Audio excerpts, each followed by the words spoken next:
Araku parliament BJP, TDP, Janasena కూటమి అభ్యర్థిగా కొత్తపల్లి గీత సోమవారం నామినేషన్ దాఖలు చేశారు. అంతకుముందు పార్వతీపురం పాత బస్టాండ్ నుంచి భారీ ర్యాలీతో కలెక్టరేట్కు చేరుకున్నారు.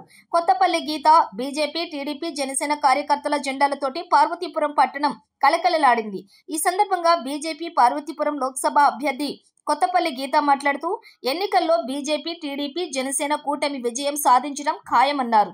నామినేషన్ కార్యక్రమానికి వచ్చిన కేంద్ర మంత్రి ఫగ్గన్ సింగ్ కులస్తీకి కృతజ్ఞతలు తెలిపారు. రాష్ట్ర ప్రభుత్వం ఎంత దారుణంగా ఉందో అందరికీ తెలుసన్నారు. రాష్ట్ర ప్రభుత్వం రకరకాల వాగ్దానాలు ఇచ్చి మోసం చేసిందన్నారు.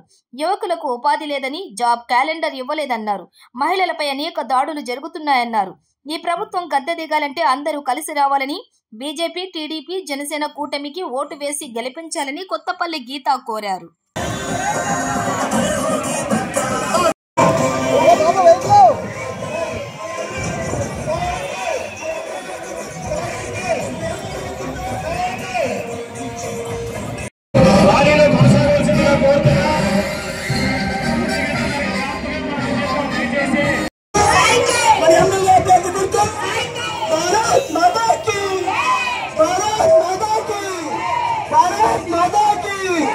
भारत माता की नरेंद्र मोदी गारी नायकत्వం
కల్పిస్తారని కోరి ప్రార్థిస్తున్నాను.